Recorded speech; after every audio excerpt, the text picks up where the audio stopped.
just Louisiana. Florida has some terrible roads. Georgia, some horrible roads. But it's New Jersey, horrible roads. New York, bad roads. I mean, you just pick it. It's just falling apart, crumbling apart. And you go to Germany and you go to Japan. I mean, beautiful highways, beautiful streets.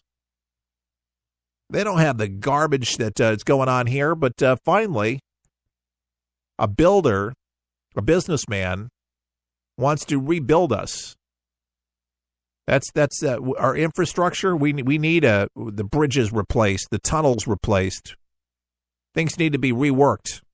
Things are falling apart, folks. Our grandfathers died or are dying that built it. Been around for over 100 years, a lot of these bridges. A lot of these highways, obviously, and they need dire attention.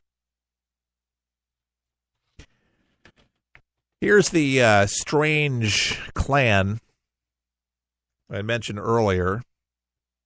James Alex Fields, was the 20-year-old of Ohio, had been charged with second-degree murder and 3 counts of malicious wrongdoing and 1 count of failing to stop at an accident that resulted in death of Heather Heyer, 32, the Virginia paralegal who they're mourning today.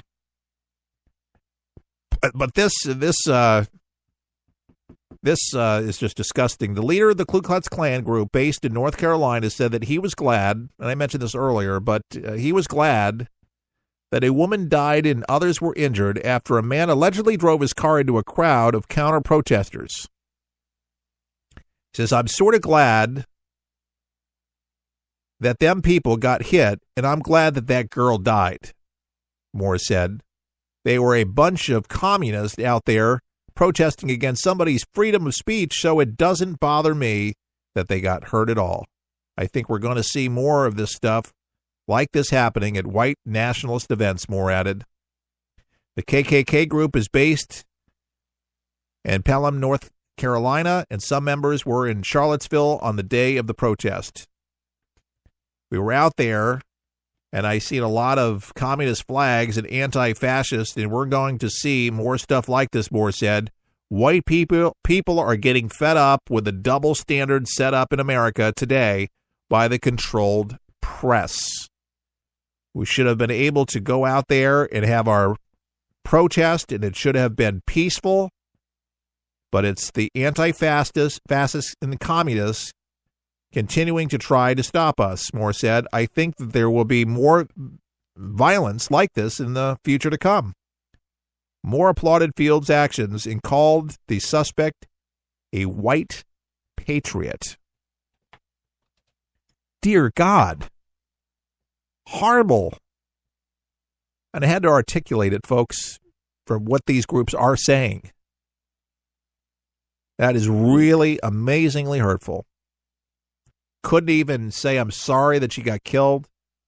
It's one thing to go out and be peaceful, but not even to acknowledge the death of a young lady for doing what you wanted to do. First Amendment protected you, Mr. KKK. Why couldn't it have protected her? But I do blame the local politicians for making the bad moves over there. They should have realized this was going to get out of control, and every city, be on alert. Like he said, there will be more of this, and to avoid that, they're going to have to police it well, wherever it is. I don't know how they'll do it. Federal money, I have no idea. But, they're going to ratchet this up as much as they possibly can, and it's going to fuel the flames even more. Sad times we live, folks. All over a statue. An Army Black Hawk helicopter, this is sad news, folks, carrying 5 crew members crashed into the ocean late today, 2 miles off the coast of Hawaii, sparking a massive response from the Coast Guard.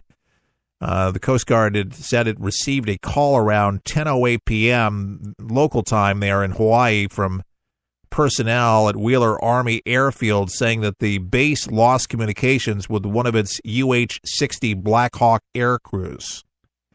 So 2 Black Hawk air crews were reportedly conducting training exercises, is what they were doing at the time, between Kenya Point and Dillingham Airfield there around the time the communications was lost, according to the Coast Guard.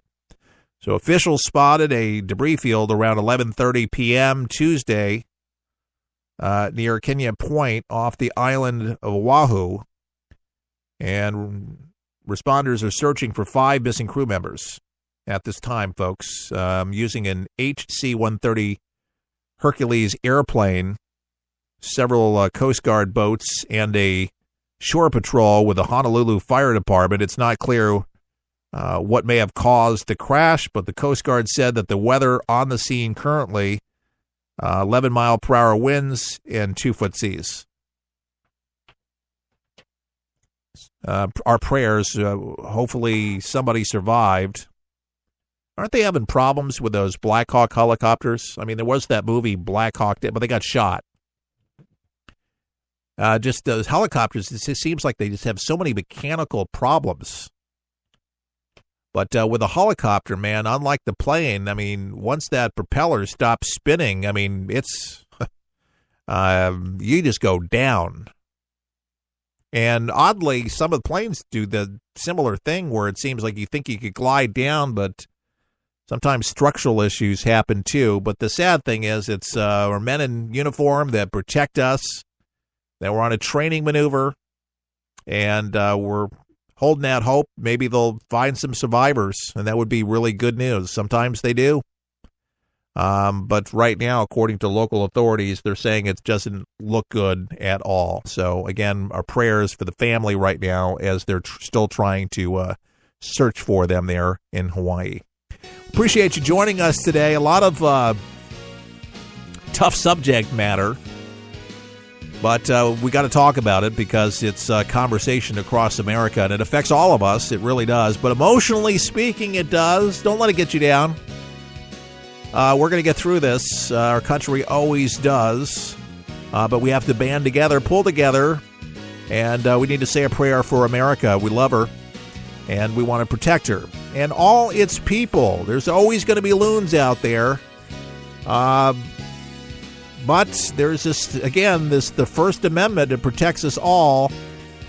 Things get dicey, though, when hatred rams a car into somebody and kills somebody. That's where things get very, very ugly, and that was a shame. And that should have never, ever, ever happened in Charlottesville or anywhere in our country. Keith Allen, for the people, saying all the best. May God bless.